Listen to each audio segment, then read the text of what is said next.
Right, so hello everybody. So today we're going to do a quick practice test for the third online test. This is going to be on regressions and correlations. It's actually almost as difficult, but maybe slightly more difficult than the first two tests. So yeah, let's go ahead and start one, right? So there we go. So the question is as such, right? So we have a company called Full Parts PLC that sells products across UK, which they divide up into 24 sales territories, which are coded A through X. So this could be any number between 18 and 24 or 26. You just have to proceed accordingly. You have been asked to perform a regression analysis to predict the sales in pounds of a particular product in each territory from the market potential, which is basically estimated total industry sales for the sales territory. The plot below displays data which was collected from previous financial years. So we can see that as the potential goes up, the sales goes up as well. So this looks like somewhat of a linear relationship here. Obviously the variance actually looks like it's going down, but we're going to assume that it somewhat meets all the assumptions. So first step is to download the data and then open that up in the SPSS. So the file here is contents 100. So I'm going to open up my SPSS file. It's going to take a while. There you go. So I'm going to look at the CSV files, and contents 100 is right there. So I'm going to open this file, and here I have it. I have the territory, which goes from A through X, and the sales and the potential as the two variables. First, check that your data transfer has been successful by obtaining the standard error as the means of the numeric variables in the data, which should appear in the SPSS output as 425.887 for sales and 2986.086 for potential. So the way we check this is we're going to go into Analyze,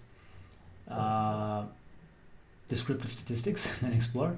I'm going to put both these scalar variables onto the dependent list and then run OK. I don't need to check the normality or anything in this case, so I'm just going to run that. And my output window, which is right there, all right, the output window here shows me the standard error for mean is 425.887, which is exactly what I have.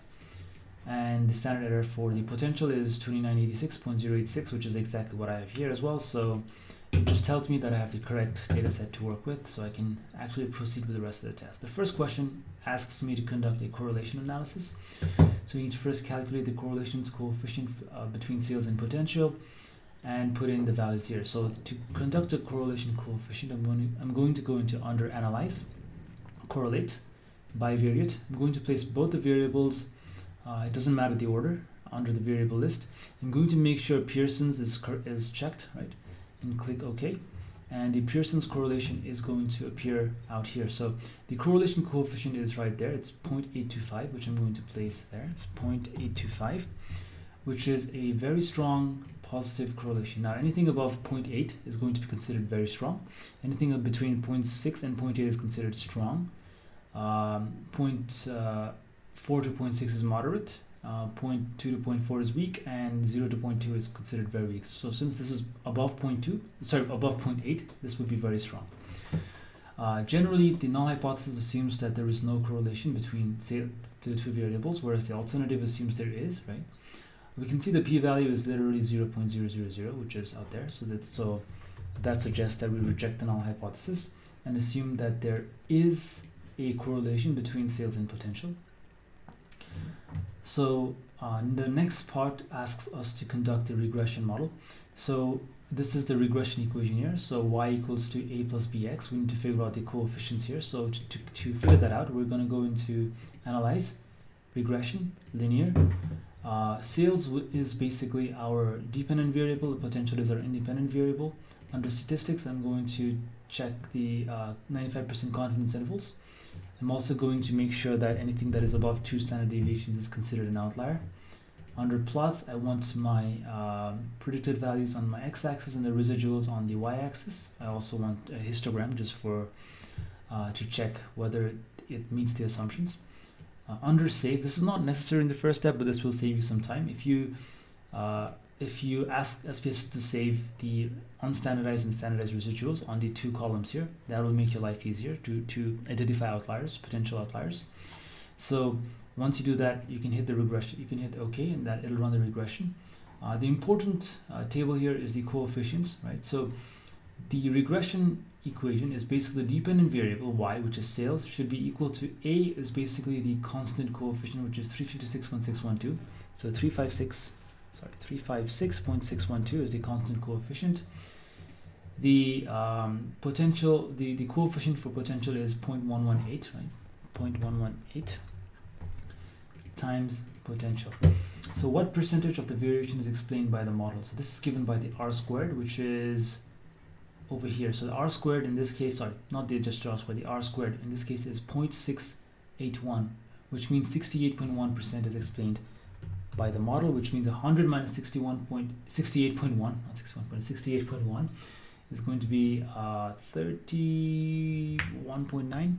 I'm guessing, right? 31.9. So my arithmetic, yeah, roughly 31.9% is not going to be explained by the model. To identify the outliers, you look for anything that has standardized residual that is greater than 2 or less than -2 in this column here. So you can see there is one that is below -2, and there's nothing else that falls outside that range. Therefore, there's only one outlier here. Now, under the model interpretation, it says that you have been asked to report what would be the effect on the sales of a territory for every £1 increase in the potential. So we can see that if there is a £1 increase in the potential, your sales would go up by 0.118 pounds. So if I want to report that to the nearest penny, that would basically be 12 pennies or 12 pence. 12 pennies. Okay. So sales would basically increase by 12 pence or 12 pennies with a confidence interval. So to do that, I'm going to go back to the output window, and the confidence interval for the coefficient of the independent variable is going to be 0.08, which is 8 pence, right? And 0.153 is 0.15. So if I round that up, which means there's a 95% chance that if there is a £1 increase in potential, sales would go up within 8 pence and 15 pence. Now for part 4, the sales manager of Full Parts PLC wants to present an award to the salesperson who was responsible for the best performing territory in the previous financial year. It is decided that the award will go to the salesperson of the territory with the highest observed sales over which the model predicts. So this is basically asking you to calculate which of them has the highest positive residual. So if we go back to the data view here, we can see the highest positive residual in this column that's pretty high. What else do we have here? That's higher. Yeah, it looks like it's territory N. So territory N, the salesperson should get the award for being 1929 pounds above. So I'm rounding this to the nearest pound, right? So I'm just rounding this up to the nearest whole number. The marketing director of Full Parts PLC has determined that the market potential for territory W has risen from the past year's value of 39,300 to 43,200. So in this case, to do this, instead of changing this value, I'm going to add another W with a potential of 43,200, right? So to do this, I'm going to simply run the regression again. So before that, I can just delete these two columns because they're not really necessary anymore. It's not that important, but it just makes the screen less cluttered. So I'm going to go into regression, linear. Everything's normal except under save. I don't need the residuals anymore. I want the unstandardized predicted values and the 95% confidence interval for the mean. Click OK, and then I'm going to run the regression. Here, I can see that it gives me the predicted value, which is 5,442 pounds. So rounded to the nearest pound, this is going to be 5,443, since this is slightly above 50 pence here.